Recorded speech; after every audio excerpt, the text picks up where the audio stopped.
Hello, my friends from CA15. Elections are around the corner, and now you have to make a choice. Even though final voting is on June 2nd, many of you will start getting candidates' booklet and mail-in ballot in early May. So let's talk about what type of candidates you have in front of you. You have current Congressman Kevin Mullin, who takes more than 50% of his campaign contribution from corporate PAC and a special interest. And you have Mantosh Kumar, me, who has taken a pledge not to take a dime from any corporate PAC or a special interest. You have the current congressman who openly calls out earmarks to be a good thing in a town hall. I think earmarks, or what they are also known as pork, are highly undemocratic and essentially a bribe to curry favors to buy local politicians and voters with short-term measures and undemocratic no-bid contracts. I think that affordability crisis can be ended with measured actions in the Congress and in state houses and in the local communities. And that's why I propose to make housing both affordable and available through my plan of championing federal incentives like federal renters tax credit as our economy transitions from homeowners economy to renters economy, because lots of people, lots of young kids, they can't even freaking afford a house in a market where the median homes cost more than $1.6 million. Then comes the cost of utility, property taxes. They are all skyrocketing, as if everybody has taken a license to jack up the prices because we have imbeciles in the Washington. And right now I'm referring to imbeciles like Trump and his sycophants in Washington. Our property taxes are going up, not because of Washington, that is because of our lack of understanding and appreciation of problems that our seniors are facing, our fixed income families are facing. So I propose to introduce a circuit breaker rule to protect seniors and fixed income families from property tax overload. Then let's talk about the cost of our power, cost of our energy. Energy prices are skyrocketing because of these monopolistic PG&E. It is about time to see how we can think about bringing public power. You won't believe, friends, that there is a city right next to us. It's called Palo Alto, and they have public power. They don't have generation. They get the generation through PG&E and other agencies, but they own distribution, and their cost of power is less than half of what we pay. We pay here about 45-46 cents per kilowatt hour. They pay around 22 cents per kilowatt hour. Now, I'm not even going to Sacramento, which pays lesser amount because they both generate and distribute power. They pay about like 14 to 15 cents. If they can do it, why can't we do it in San Mateo? It's time. It's about time to break these for-profit monopolies. And you know who wouldn't do that? Who wouldn't sign up for that? Kevin Mullin, because he takes money from PG&E. Then let's talk about the price of grocery. They are going up. So now is the time that we send somebody in the House of Representatives who fights to end all the tariffs on any household items, whether it's groceries, toys, clothes. Let's go to the other component of the housing. Our property insurances are going up. We had a fire in Los Angeles and the insurances are going up here. What is our insurance commissioner of California doing? Why aren't they putting guardrails around those rising property insurance rates? We need to make sure that rates are realistic and they are calibrated to the local situation. Let's talk about another really good item that you would love to know, and Kevin Mullin would be happy that none of us knew about it, is that he and his buddies from California Association of Realtors, who paid about $45 million for him to author and champion Prop 19, which took away the inheritance protection rights for anybody, any parents who want to leave their home to their kids. Before Prop 19, our homes, if we were to pass away, would go to our kids with the same property tax. Now, if the kids, they don't declare that as a primary home within a year and move into it, the property gets reassessed at the fair market value, and then depending upon the tenure of the purchase of home, the property taxes, they double, triple, quadruple, and sometimes they become 5 times of the property taxes.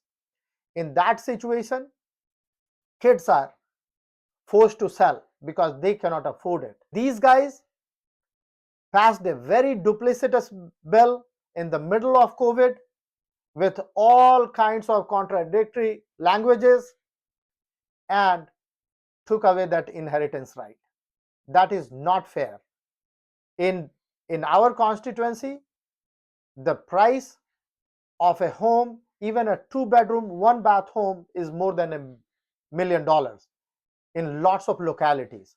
Do you think that a teacher who 30 years back bought this home and their kids are not working in tech have no right to pass that home to their kids?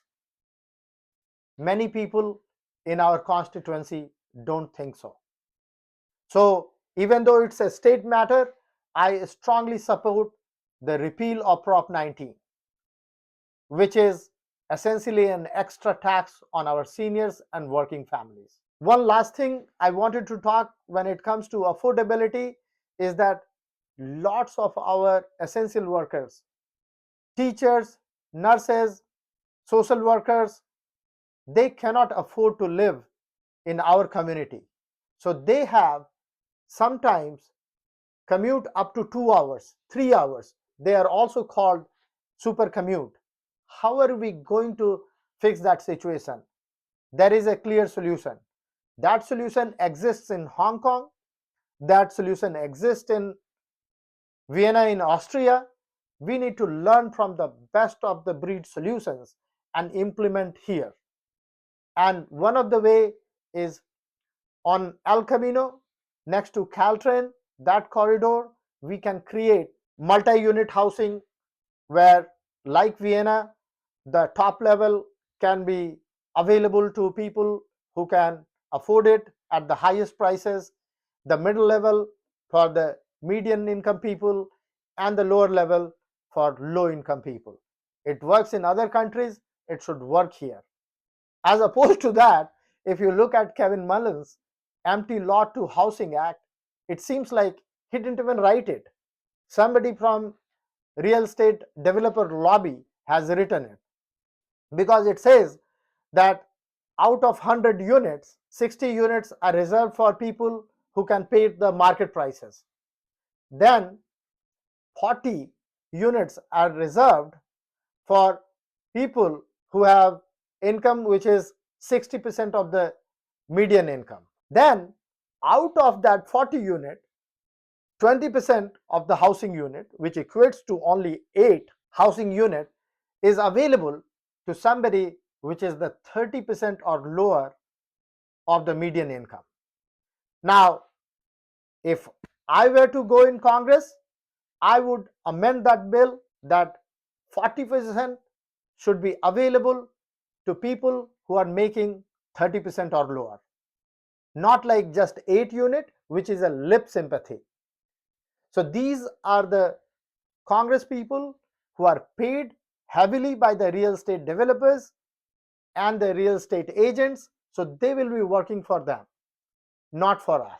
Similarly, let's talk about when it comes to foreign policy. It was very interesting to hear him talk about foreign policy and go on and on about, oh, this war in Iran is so unfair, President Trump should be impeached for it, and because he finds that popular.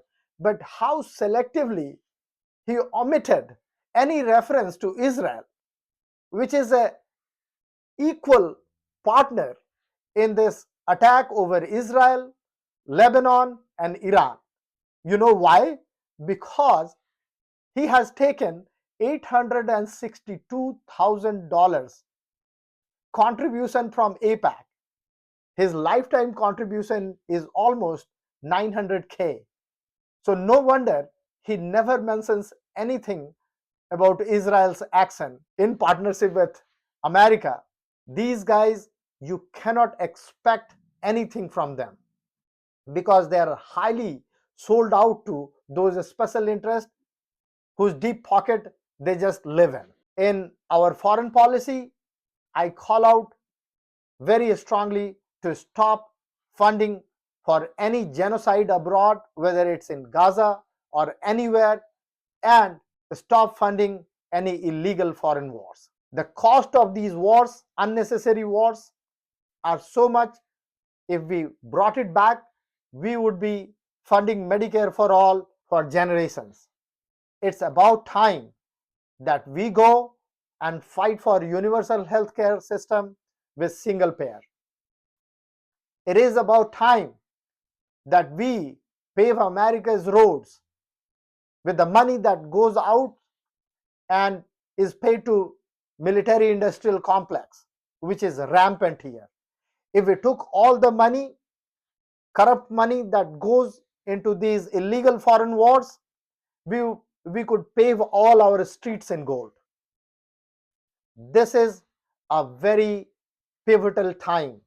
The other very important element of foreign policy and domestic policy is a fair immigration system. I stood in line, I waited in line and came to US legally. So I'm all for fair immigration system, support legal immigration system, but at the same time, not inhumane immigration system, not what is going on right now. When people come to our country, whether they have papers or they don't, they are part of our fabric. They work in our yards, they work side by side in our stores, and they should be treated humanely.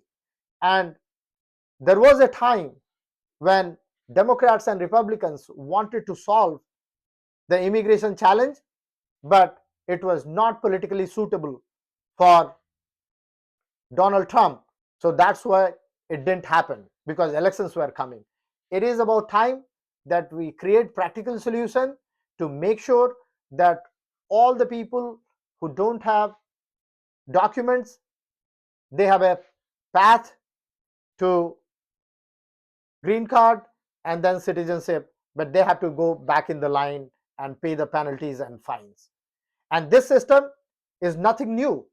We need to enforce this system, but it should be humane. It should not be that like the families should be separated and they should be treated like animals. This president and his entire administration should be impeached for that, should we get the majority. We need to make sure, as somebody said, like we should have a giant welcome mat and a big lock on the door to make sure that people can come here and live a dignified life like so many other immigrants have done. Now, one thing I will say, when it comes to the justice, there are lots of things that need to be fixed, but one thing where we took a backward step was women's right to choose.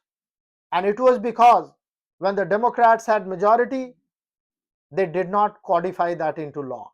They thought that Roe v. Wade is going to endure forever. And this is what happened. They took it away. We have to restore funding to science. Science is not optional. Science is what made America the greatest country and the envy of the world. Science and our university system. We need to make sure the next time we have majority, we restore all funding to science and more so that we can keep our edge. Now, one of the latest thing that no politician is talking about is AI taking our jobs. You won't believe that AI related job losses last year, it has been about 125,000 jobs have been lost with the excuse of AI productivity. And right now we have not even completed fourth month in this year, and we have lost 92,000 jobs and more to come, because every CEO is following this new operating model where they want to push on all the work to fewer employees in the name of AI productivity. What are our politicians doing? Other than Bernie and few others, they are just sitting here and twiddling their thumb because they have no clue. AI is taking away jobs faster than they can regulate or make policy. Right now, we need to put a complete moratorium on any firing based on AI. And then we need to reevaluate that in this economy, when companies are saying that, oh, this agent's job, we can replace it with an AI agent. Okay, great. You replaced a human with an agent. Let's figure out a mechanism how we can tax that agent. Because without that, we will be in this non-virtuous cycle of companies laying off people. People do not have buying power, and we'll go into this irreversible depression of economy. And there is no other way to get out of if we don't put right away the guardrails against all these companies who are laying off people and stop them in creating new data centers, which are a huge drain on energy and water resources. And lots of these power companies, what they are doing, they are retrofitting the infrastructure for the higher power distribution and passing on the cost to consumers. That is not acceptable. We need to make sure that our society can sustain beyond our generation. And these forces and the people behind it, they are diabolical schemes. People like Elon Musk, Peter Thiel, they would not for a moment blink their eyes to take all our money and make us irrelevant. And they say that like universal basic income, universal higher income, or whatever junk they want to throw out to people to convince them. My question to all these tech oligarchs is, if the universal basic income is that great, why don't you donate all your billions of dollars to the federal government and start living on universal basic income? But these are the questions I can ask, people like me can ask, who understand artificial intelligence, who understand the peril of artificial intelligence if unchecked to our entire humanity. Not the people who are right now in the Congress, not Kevin Mullin, who never had one real job in his life. We need somebody with real experience to go and challenge the Congress and take the power and weight of all our constituents and make laws which help us, not hurt us. So I know this is about more than 20 minutes video, but democracy is a serious business.